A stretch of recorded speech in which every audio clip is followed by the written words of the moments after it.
Good morning, and thank you, Chairman Lamb, for the opportunity to speak on H.R. 4091, the ARPA Reauthorization Act of 2019, and H.R. 4230, the Clean Industrial Technology Act of 2019.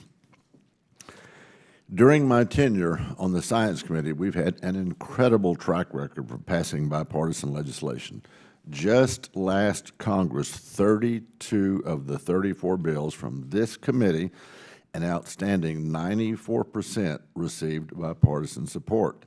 In fact, this Energy Subcommittee only worked in a bipartisan fashion, with all 9 energy-related bills passing the House with bipartisan support from Science Committee members.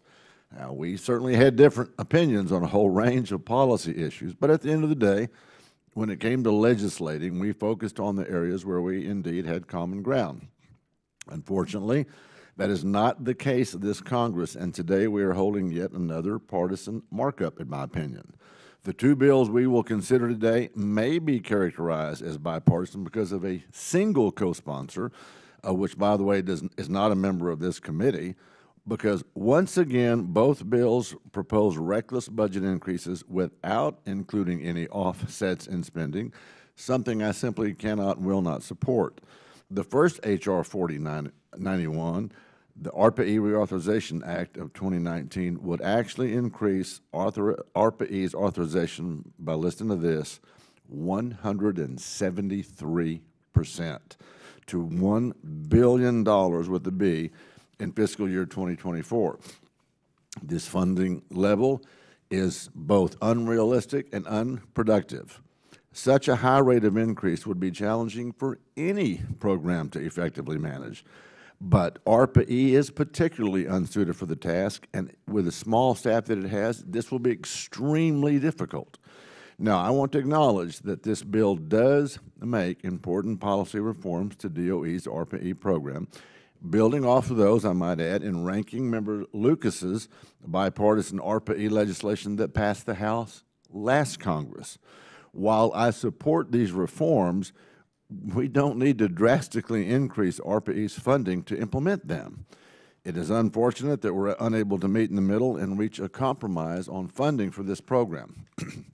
I'll be the first to admit, I and many of my conservative colleagues on this committee have been skeptical of ARPA-E, and I have voted many times to cut spending for the program.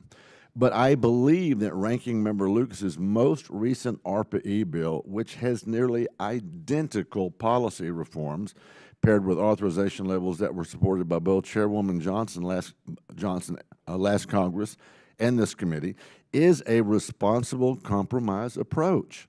I encourage the chairman and the committee to consider that legislation.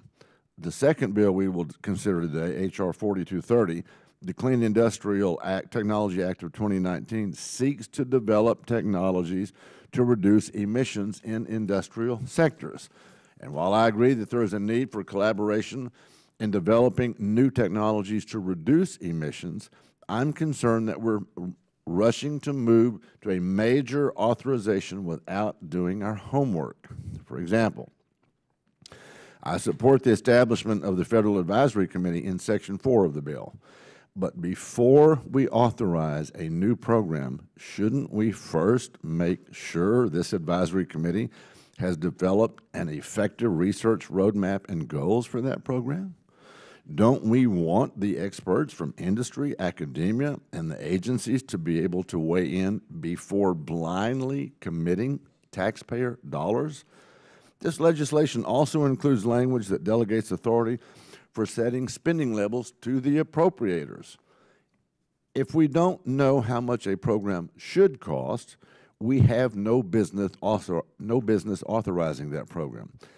Why don't we take the time to hear from stakeholders on what is needed, and let's do our job? We all support basic research. We all want to see the United States remain a leader in energy technology. And we can and should work together to send bipartisan legislation to the House floor. So in closing, I want to emphasize that I support the intent behind both of these bills. But unfortunately, I cannot and will not support a bill where we haven't done our due diligence or where we're making promises that we simply cannot keep. So let's stop wasting time. Let's get back up to to work on the areas that we can all agree and get our job done. Mr. Chairman, I yield back.